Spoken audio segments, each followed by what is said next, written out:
village. You know, this African proverb that says it takes a village to raise a child. You know, call me a philosopher, call me an idealist, but I do know, not believe, I know that another world is possible. And I know that if we are to survive into this century, we are going to have to find alternatives, because the writing's on the wall for us. So it was that, you know, activism as a reparationist that made me think about, okay, we want to make changes, and yes, we can make changes with the here and now, and many of us that are already here, but one of the most effective ways for those who really understand the process of birth and what it takes to create a child, one of the most effective ways that we can create change in our society is by changing the way that women give birth, the way we support women, fathers, and families through the birthing and parenting process. And so that's how I was led to become a birth companion. Because actually, a lot of the time, we're talking about symptoms, yeah? And if we really want to prevent genocide, we're going to have to begin to deal with root causes. We have to begin to deal with the root causes of violence in our society. And, you know, there's a notion of, well, it's not a notion, it's an evolving discipline that's called prenatal psychology that really recognizes that the child in the womb, you know, in the womb, that is the child's first university. So whatever mother's going through, whatever even the thought processes that father has in creating this child is coming out into this child. And we are creating in this way. We are creating under, you know, suboptimal conditions. And so there's a saying, you shall know the fruit by the tree by the fruit it bears. And so if we want to have different circumstances, we're going to have to begin to actually root out some of these internalizations of our victimization before children are born. And in fact, the wise ones, the elders amongst us, have taught us that parenting begins before conception. And this isn't just some spiritual, you know, philosophical stuff. This is proven. It is known that if we have particular health conditions, that we are also passing that on in terms of the next generation that we reproduce. So if we were to begin to reinstill value for, you know, children before they're born, if we were to begin to support young men and young women more effectively so that they create children in love, if we were to begin to build, you know, community support systems so that we could eradicate this single parenthood and, you know, either mothers predominantly and fathers having to raise children without the effective levels of support, then maybe we could begin to actually prevent some of our children ended up getting into so-called crime, ending up becoming a statistic as part of the prison industrial complex. So being a birth companion is essentially about trying to be part of that change, part of trying to change the consciousness so that no longer, you know, should women be giving birth with this, under this notion of, oh my goodness, I'm pregnant again. And I have no money, I don't have the support systems, I'm not having a good relationship with the child's father, and that we could begin to actually heal, that we could begin to heal women and men prior to them actually getting together to conceive a child, so that when they are ready and they are mature enough to be able to do that, that child comes forth, and that child can actually be supported in terms of developing its human potential, you know, all the way throughout its life. Wow.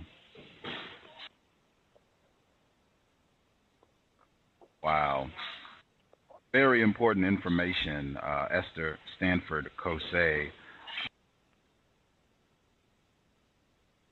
I'm pondering, just shared so much. Wow.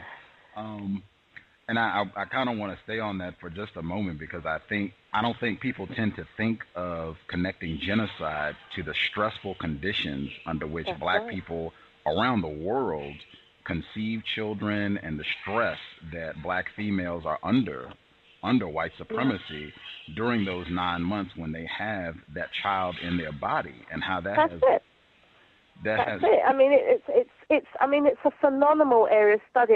For myself as a reparationist, and I don't hear too many reparationists talking about this issue either. But we have to. We have to. We know too much now. We've had hundreds of years of this treatment. It's not changing.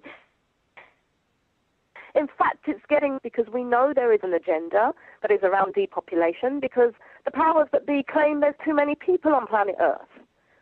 And we are seeing the exacerbation of conditions and illnesses that our grandparents never had, but we're having them.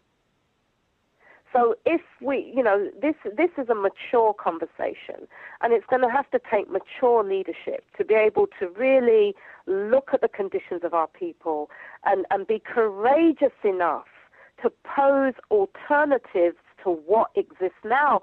That is our fundamental mission. Each generation, out of relative obscurity, must discover their mission, fulfill it, or betray it. Frantz Fanon told us that. And we, the people of this generation, have to discover our mission and not betray it. context of white supremacy.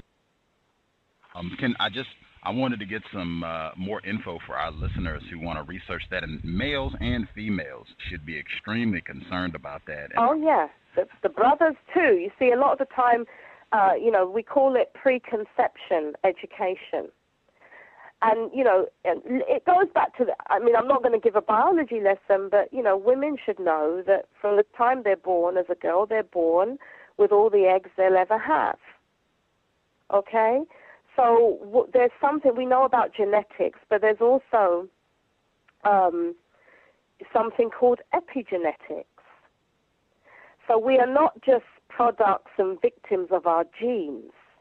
The notion of epigenetics basically speaks to above the genes. And what's happening now is there is epigenetic changes that are happening in our biochemical composition and our DNA as a result of oppression.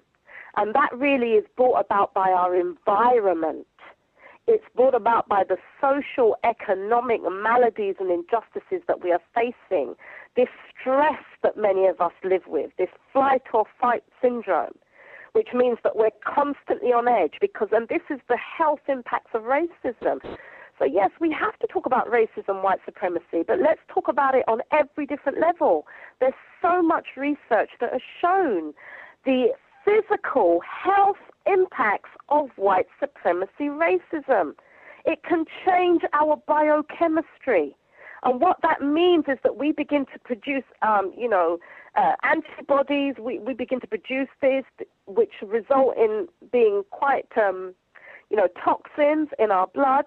And if you are a woman who then becomes pregnant and you're facing that, or if you are a brother, that's going into your sperm. So when you are now having intercourse, you are making love with a sister, then it's what is it we are producing? And then we wonder why our children come out the way that they do, and we wonder why our children sometimes act the way that they do. Because we have failed to prepare effectively for them. And we have actually we have been sold this notion of freedom whereby so many of our parents now, are spending their time and attention chasing the thing, chasing the money, chasing whatever. But who's raising the children? The children are having to raise themselves. And we're seeing the effect of that.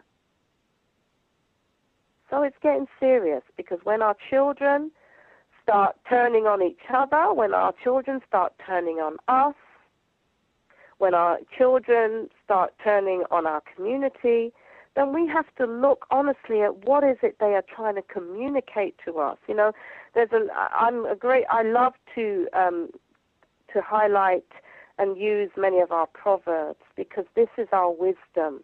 These are our wisdom, systems. And there is a proverb that kind of, I'm going to paraphrase it because haven't got the exact wording, but it really talks about children in this village. We can talk about a metaphorical village. And if we fail to provide for our children, they will literally burn down the village that we are part of just to fill its water.